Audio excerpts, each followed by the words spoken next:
नमस्कार मित्रांनो, अशोक मामा या मालिकेच्या आजच्या भागात आपण बघणार आहोत. आता सोसायटीच्या हॉलमध्ये भैरवी येते आणि विचारू लागते, हे जे तुमचं काही वागणं आहे हे सुद्धा तुमची मुलं बघतात, त्याचं काय करायचं? तेव्हा तोरणे तिला म्हणतात, अरे वा, म्हणजे तू आम्हाला शिकवणार आणि काय केलं आम्ही? तेव्हा भैरवी म्हणते, काय केलं म्हणजे आपली सोसायटी हे आपलं कुटुंब आहे असे डायलॉग देत फिरत असतात ना तुम्ही. तेव्हा देसाई म्हणतात की हा मग काय चुकलं त्यात?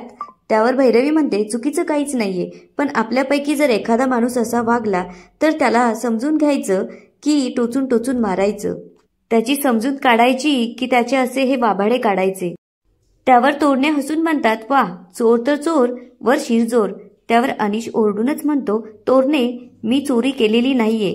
त्यावर देसाई विचारू लागतात, मग उगाच का त्याने एवढा मोठा तमाशा केला का तुषारने? तुझ्या घरी उगाच पोलीस आणले का? त्यावर अनिश म्हणतो की हे मला नका विचारू, त्यालाच जाऊन विचारा.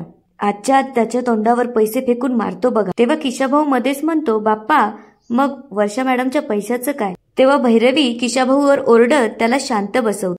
तेव्हा देसाई अनिशला विचारू लागतात, अरे मित्र आहे ना तो तुझा, मग असा का वागलास त्याच्याशी?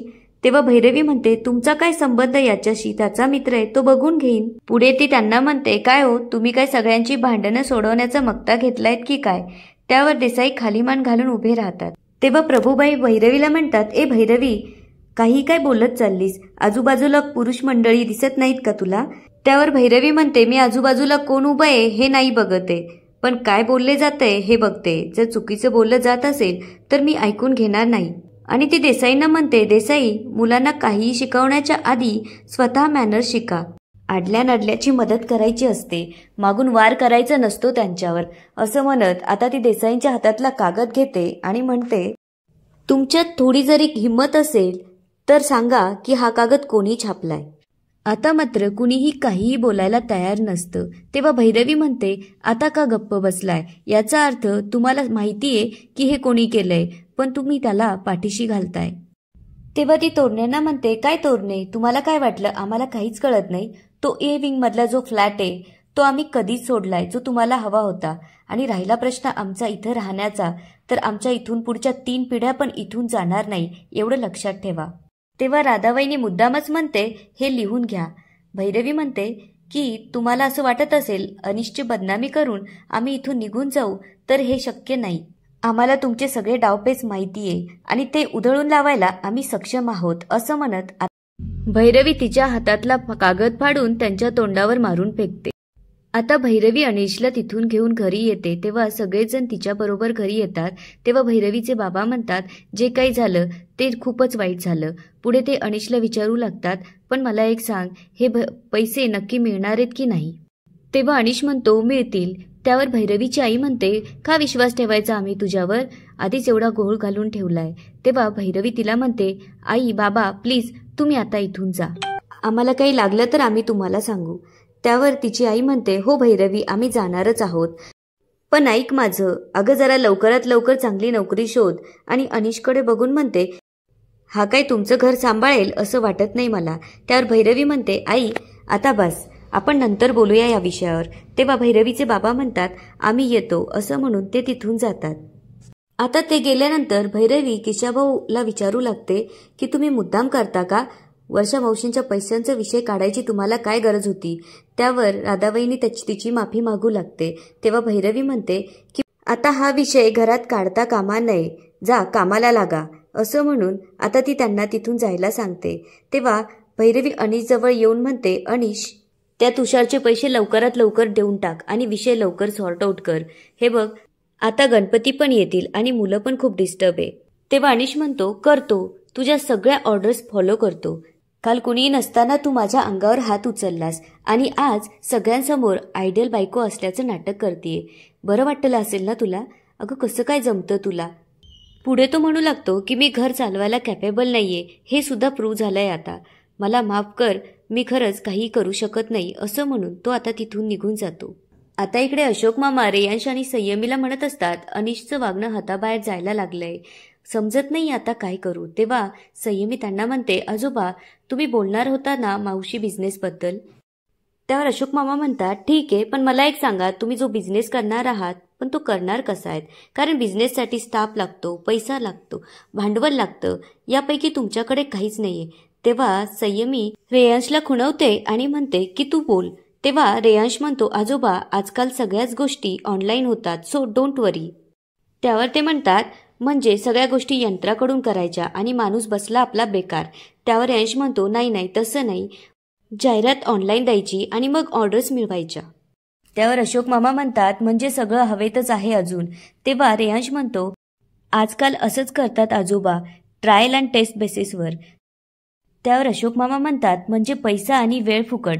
त्यावर संयमी म्हणते की आजोबा त्यासाठीच तर आम्हाला माऊची हेल्प हवी आहे. तेव्हा अशोक मामा विचार करू लागतात की आता मांजराच्या गळ्यात घंटा कुणी बांधायची.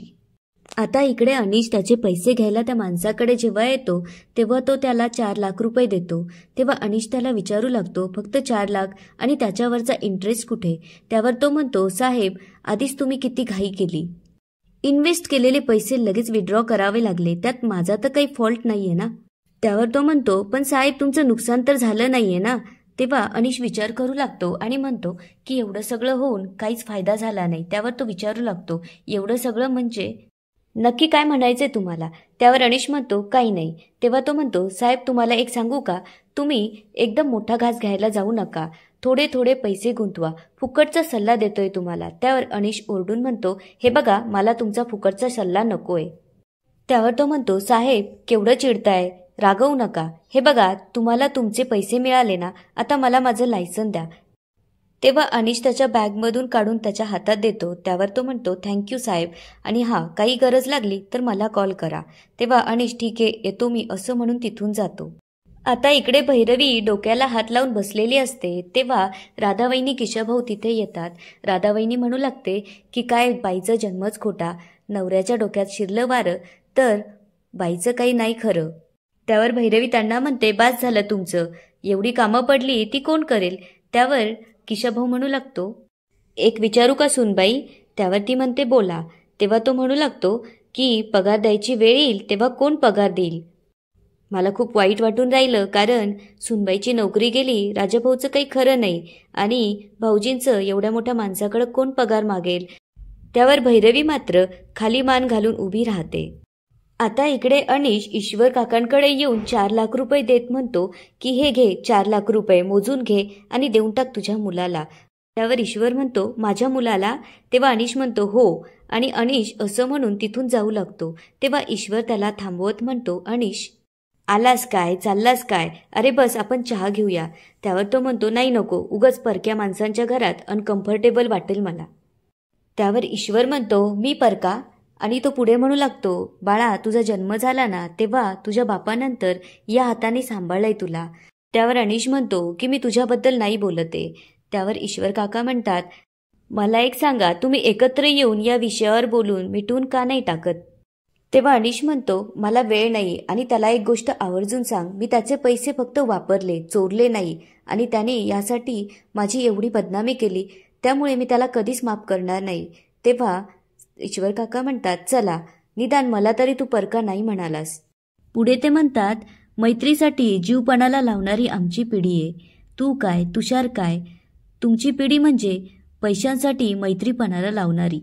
पुढे ते म्हणतात, माझ्या आणि अशोकच्या नात्यामध्ये पैसा कधीच आडवा आला नाही, त्यामुळे आमची मैत्री अजूनही टिकू नये. पुढे ते म्हणतात, तुम्हाला भविष्यात आयुष्यात खूप पैसा मिळेल पण मित्र नाही मिळणार. तेव्हा मात्र अनिश खाली मान घालून तिथून गपचूप निघून जातो. आता इकडे अशोक मामा घरी येतात तेव्हा संयमीला हळूच विचारतात की भैरवी कुठे? तेव्हा ती म्हणते की किचनमध्ये. तेव्हा ते म्हणू लागतात की आपण जे भैरवीला कामात गुंतवण्यासाठी जी आयडिया करत होतो त्याचा तोडगा सापडलाय. तेव्हा ती आयडिया तिच्या कानात सांगतात. त्यावर संयमी म्हणते, आजोबा व्हॉट अ ग्रेट आयडिया. ठरल्याप्रमाणे ते दोघंही भैरवीजवळ येऊन बसतात. अशोक मामा मुद्दामच संयमीला विचारू लागतात, संयमी तू रेयांशला कॉलेजमध्ये काय बनवून दिलं होतंस? तेव्हा ती म्हणते की आजोबा कपवड्या. तेव्हा अशोक मामा म्हणतात की माझ्या एका मित्राच्या मुलाचा वाढदिवस आहे, मलाही असं वाटतं की त्यांनाही आपण कपवड्या बनवून देऊयात. त्यावर संयमी म्हणते की आजोबा मला एकटीला ते तर पॉसिबल नाहीये, कारण तेव्हा माऊने मदत केली होती. तेव्हा अशोक मामा म्हणतात, आता काय करायचं? आता त्यांना हेच मैद्याचं काहीतरी बनवून द्यावं लागेल. परत त्यांची पोटं खराब होतील. तेव्हा ईशान म्हणू लागतो, आजोबा, माझ्या पण एका फ्रेंडने मैद्याचे पदार्थ खाल्ले, तेव्हा त्याला खूप त्रास झाला होता. तेव्हा अशोक मामा म्हणतात, आता काय करायचं? तेव्हा भैरवी म्हणते, नाही नाही, ते का करायचं, मी करेल की मदत. आता अशा प्रकारे अशोक मामा आणि संयमी भैरवीला कामात मदत करण्यासाठी तयार करतात. आणि याच ठिकाणी आजचा एपिसोड संपतो. आता पुढे काय होणार ते बघूया उद्याच्या एपिसोडमध्ये. धन्यवाद.